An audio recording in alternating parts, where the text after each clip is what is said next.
Bonjour et bienvenue sur la chaîne Citoyen Lucide et bienvenue dans cette nouvelle capsule de Toilette Zone. Nous sommes aujourd'hui mercredi le 20 octobre 2021. Alors, quels sont les articles que j'ai sélectionnés dans Internet pour qu'on soit bien au courant des nouvelles? Alors évidemment, tous les articles que je vous parle, je les mets sur ma page Citoyen Lucide dans Facebook. Alors si jamais ça vous intéresse d'avoir les articles en détail, vous allez pouvoir les retrouver sur ma page. Premier sujet, alors on va faire du small talk, small talking comme ils disent en anglais pour ainsi dire, du petit parlage pour rien dire. On va parler un petit peu de météo. Alors, nous avons ici un article du Daily Mail qui nous dit que cette année, nous aurons encore le phénomène météorologique El Niño. Alors, qu'est-ce que ça peut représenter pour nous? Donc, apparemment que ça peut être peut-être là annonciateur d'un hiver neigeux. Bon, alors on verra si la tendance est exactement comme ça. Alors bref, c'est sûr que c'est un petit peu, c'est ce que j'appelle en fait ça de l'astrologie du climat. Donc, on sait pas trop, mais tu sais, on sait qu'il y a quand même une certaine tendance quand on a des phénomènes comme El Niño et El Niño, qu'est-ce que ça peut avoir comme impact. Alors bref, si c'est un hiver neigeux, ben écoute, tant mieux pour les gens qui pratiquent des sports hivernaux. Je suis bien content pour vous. Anyway, j'aime autant mieux de la neige que du gros froid en fait là. Ou bien pire encore là, de la pluie qui vire en pluie verglaçante, puis après ça, ça aboutit pas de. Tu sais, là, vous avez de la neige, puis après ça, vous avez de la glace, de la neige, de la glace, puis après ça, les bancs de neige aboutissent plus de fondre rendu au printemps. Un sujet un petit peu plus sérieux ici, toujours dans le Daily Mail. Alors, il y a une influenceuse sur TikTok qui fait des expériences là, sur on va appeler ça la sécurité électronique, en fait. Donc, elle possède chez elle l'espèce de patente Alexa. Là. C'est comme l'espèce de machine d'Amazon que vous parlez, puis vous pouvez lui dire de faire de la musique, en tout cas, acheter des affaires ou toutes sortes de trucs de même. Alors, elle a fait une petite enquête et elle a contacté Amazon pour leur demander qu'ils leur envoient toutes les données qu'ils avaient accumulées sur elle. Alors, elle a reçu un paquet de patentes. Elle est vraiment restée bête, en fait. Par contre, au moins, elle était satisfaite de savoir qu'Amazon lui avait envoyé, en tout cas, on présume pas mal tout qu'est-ce qu'elle avait demandé dans un délai assez raisonnable. Mais ça reste vraiment très surprenant, le paquet de choses là, qui peuvent accumuler sur nous. Alors, c'est sûr qu'à notre niveau individuel, je pense pas que ça peut nécessairement servir beaucoup aux entreprises privées, quoi qu'on le sait qu'eux, c'est surtout pour des fins de marketing. Le problème, c'est qu'éventuellement, ce contrôle social-là, c'est le gouvernement qui veut l'avoir. Donc, éventuellement, quand ils vont avoir des applications sur nos téléphones qui vont avoir accès à nos données en tout temps, le gouvernement, c'est pas pour nous vendre des cossins en spécial qui veulent avoir nos informations. Eux, c'est le contraire. C'est pour continuer à nous fourrer, OK?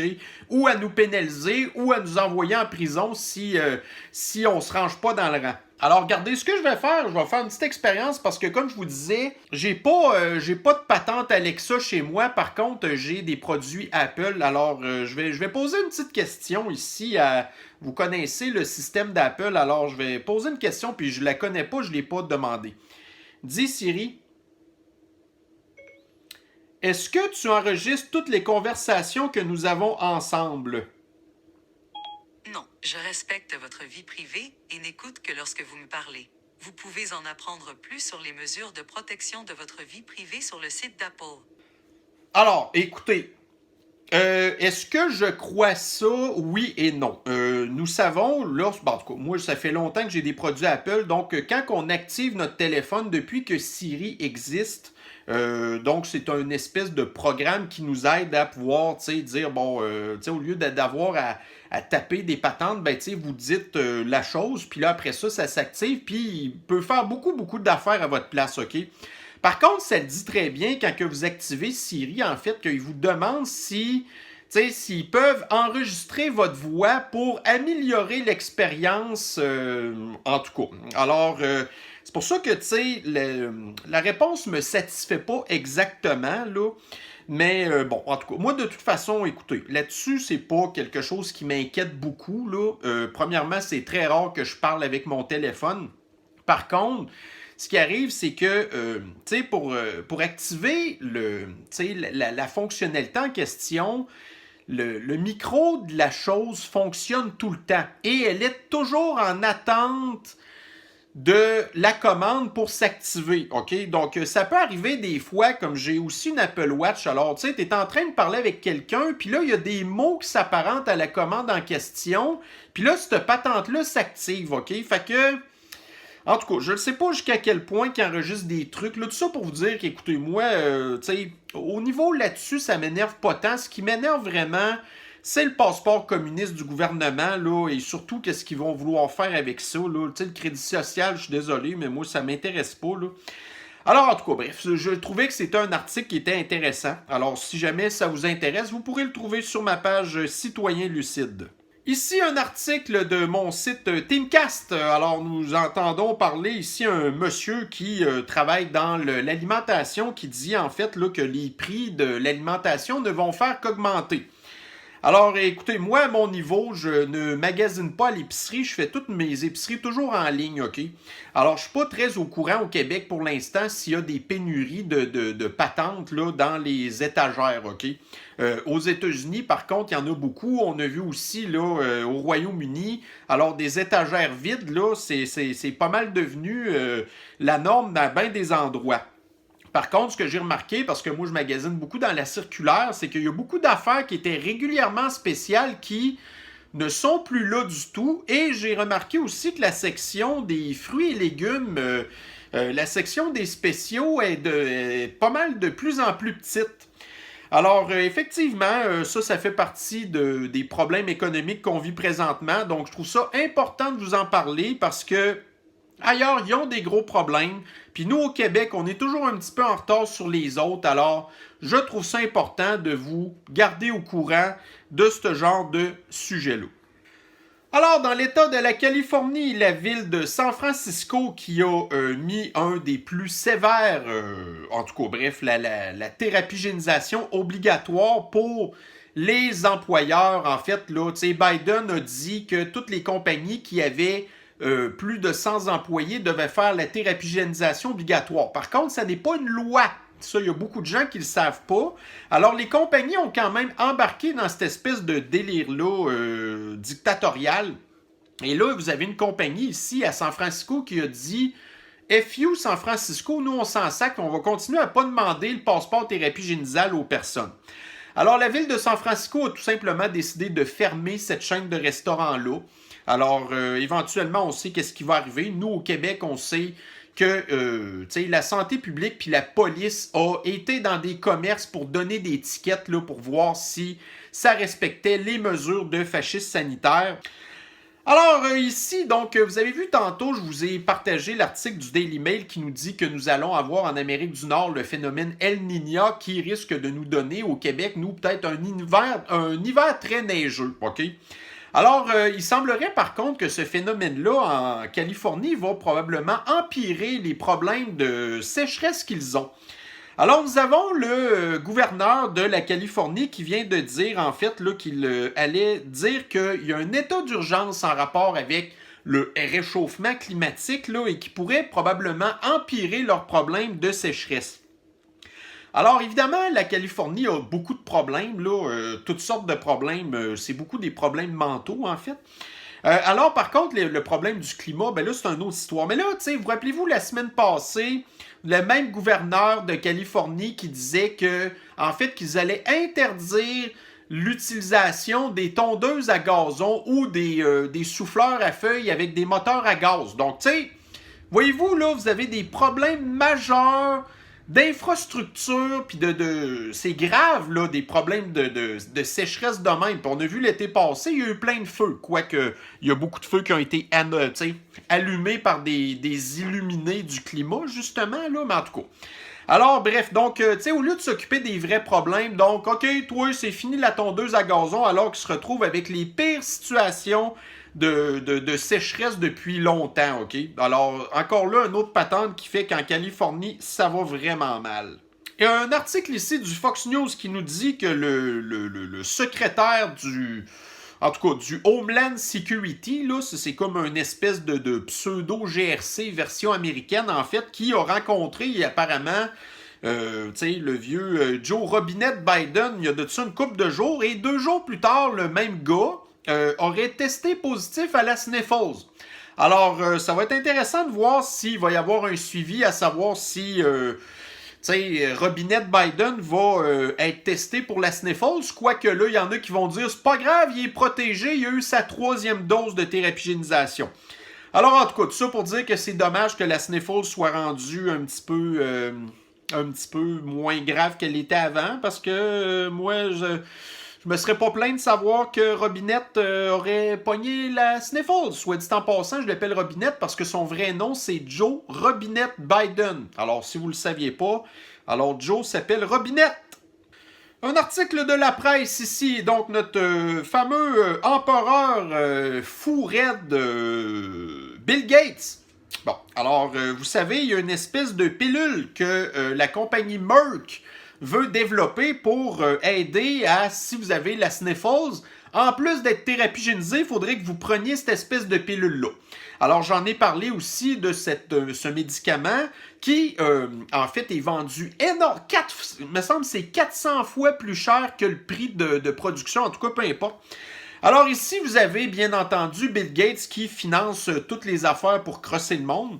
Alors, qui a financé, entre autres, la création de cette espèce de médicament-là. Il est un petit peu frustré parce que, en fait, les pays du tiers-monde, les pays pauvres, les pays comme l'Afrique, admettons, le continent de l'Afrique, n'ont pas accès à des médicaments aussi chers. Ben non, c'est sûr, parce qu'eux, ils n'ont pas besoin de se faire fourrer avec des médicaments trop chers qui servent à rien. Ils ont l'hydroxychloroquine, ils ont l'ivermectine, ils ont plein d'autres patentes, OK? Mais en tout cas, alors Bill Gates, ici, on voit que, encore là, donc, lui, Bill Gates, là, maintenant, il a sa fondation, OK? Sa fondation qui lui permet de pouvoir faire de l'évasion fiscale, OK? Alors, évidemment, il a fait plein de profits depuis l'année passée avec l'histoire de la thérapie génisation parce qu'il a des grosses parts dans Big Pharma. Donc là, lui, il doit prendre son argent puis après ça, la redépenser ailleurs. Donc, il l'a investi, en tout cas, il a gaspillé, en fait, 120 millions de dollars pour que les pays comme, admettons, le continent de l'Afrique puissent avoir accès à cette espèce de médicament-là qui servira absolument à rien du tout parce que les Africains sont plus intelligents que nous. Ils utilisent des médicaments qui fonctionnent et qui coûtent vraiment beaucoup moins cher. Alors, pendant qu'hier, nous avions l'espèce de discours mégalomane de Fasciste Legault pour son histoire de Grand Reset et ses histoires utopiques là, de virer vert, puis woke, puis tout de l'extrême gauche communiste, en fait, et que pendant que lui parlait à tout bout de champ, vous aviez là... tous les députés de la CAQ qui applaudissaient, en tout cas, parce que... Puis les oppositions qui disaient absolument rien du tout, OK? À part, là, aujourd'hui, ils ont un petit peu critiqué. Ben, en France, là, hier, il y avait un gros débat en rapport là, avec le renouvellement de l'état d'urgence et, entre autres, là, du passeport facho-communiste. Alors, les oppositions étaient vraiment, vraiment en colère et ils expriment beaucoup leur colère.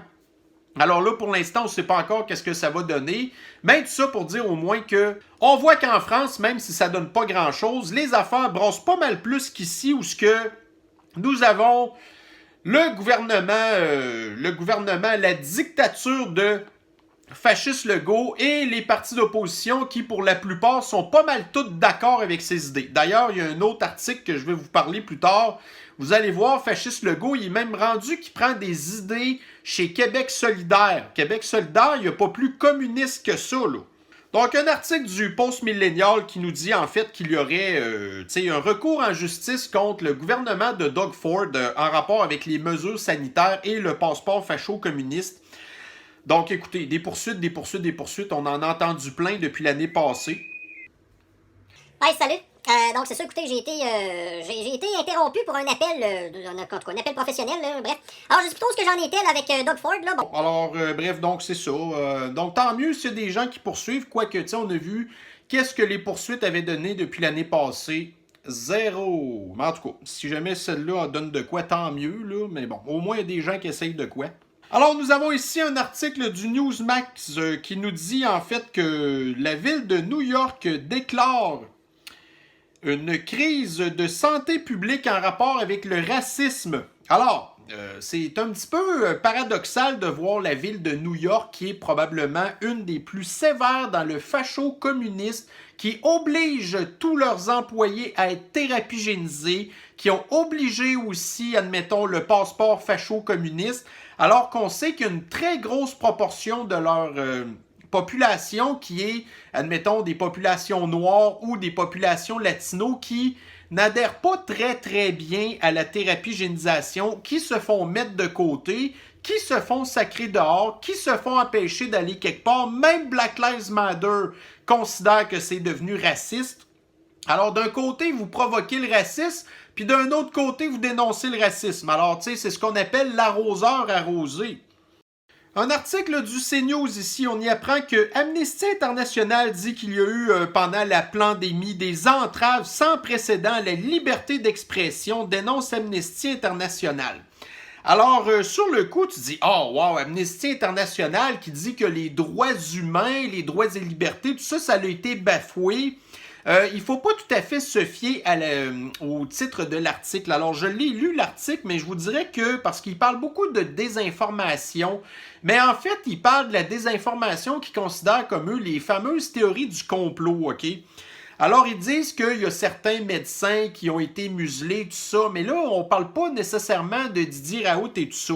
Alors, comme je vous dirais, quand j'ai vraiment lu l'article, on comprend les grandes lignes finalement que Amnesty International considère qu'il n'y a pas eu assez de désinformation. Vous savez, la désinformation qui encourageait le fascisme, le facho-communiste sanitaire, les mesures sanitaires, puis toutes les espèces de traitements comme la thérapigénisation, tout ça.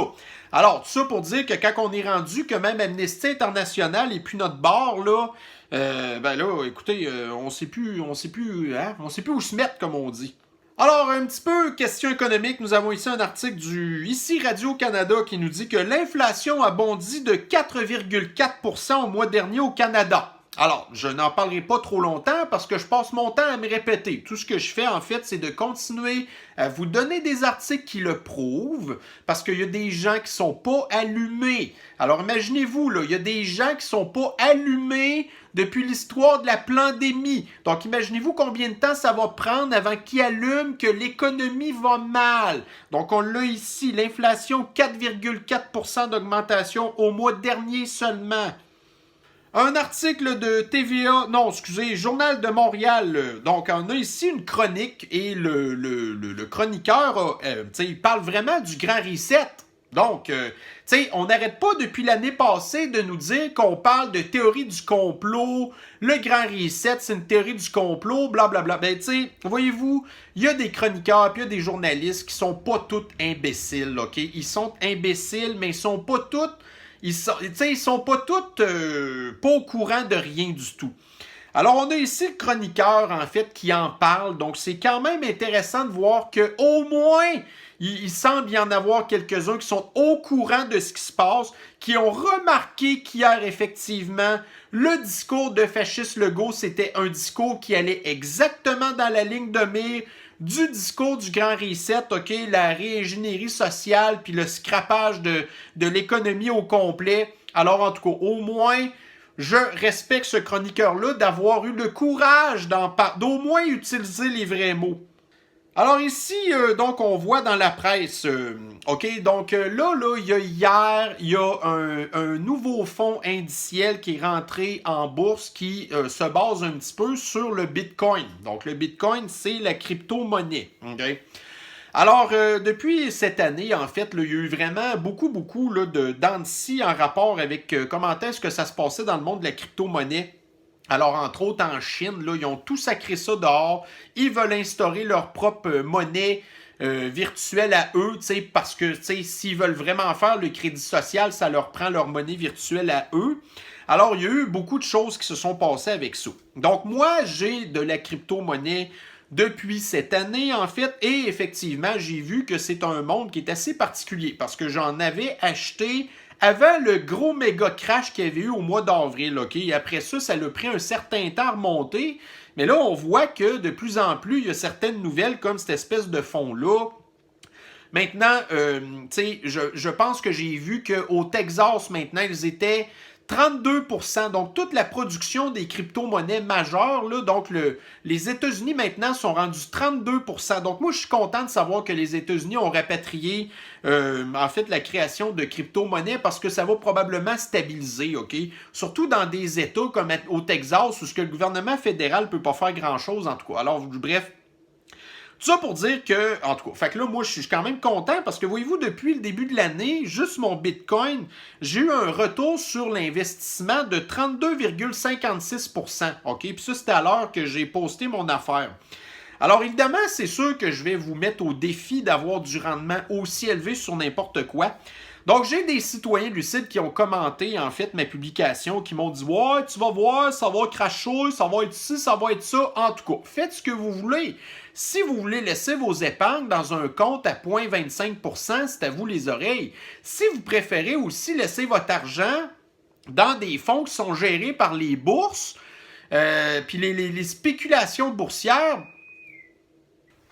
bon, coudonc, encore un appel. Bon, on dit jamais non à des petits contrats qui n'étaient pas prévus. OK, moi, je parlais de la crypto-monnaie. Fait qu'en tout cas, bref, faites ce que vous voulez. Moi, personnellement, je vous parle de mon expérience que j'en ai. Si ça vous intéresse pas, ça vous intéresse pas. Mais si ça vous intéresse, puis que vous... En tout cas, moi, je peux vous dire que personnellement, je suis assez satisfait de mon expérience. Je trouve que c'est un beau petit défi.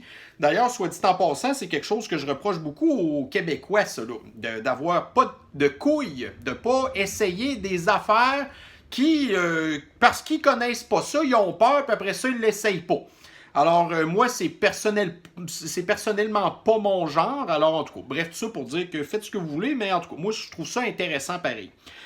Alors, on va terminer ici avec un article du ICI Radio-Canada qui dit que Québec impose des limites sur le recours aux agences privées en santé.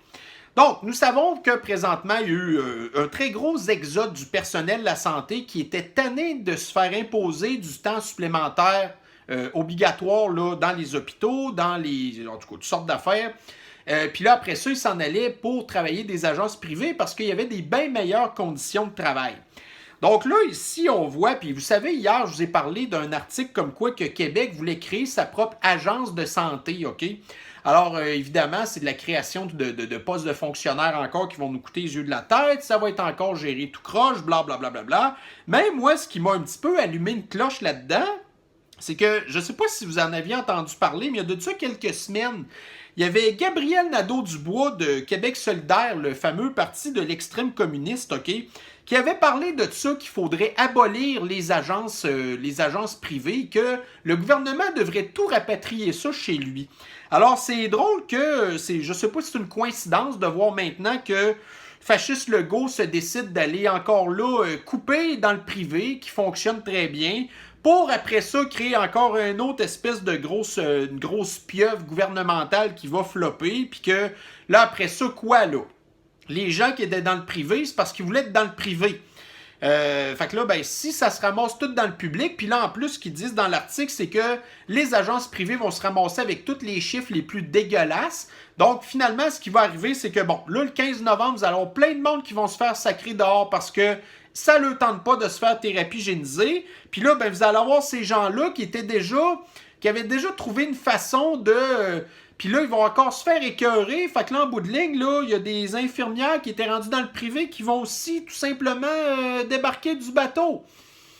Mais voyez-vous, c'est tout le temps ça, les histoires de gouvernement. C'est tout le temps de la chenoute, puis bref, mais c'est ça. Christy qu'on est tanné, hein? Alors, donc, c'est pour ça que j'ai appelé ma revue de l'actualité Toilette Zone. C'est parce que c'est tout le temps de la merde. Alors, bon, là, on a terminé notre revue de l'actualité. On flush la merde et demain sera une autre journée. Alors, si jamais vous voulez plus de détails sur les articles que je vous ai un petit peu résumés, vous n'avez tout simplement qu'à aller sur ma page Citoyen Lucide. Vous avez accès tout de suite aux articles. Donc, mes chers citoyens lucides, on se reprend sur une prochaine capsule de Toilette Zone. Je vous souhaite une excellente fin de journée. Bye bye.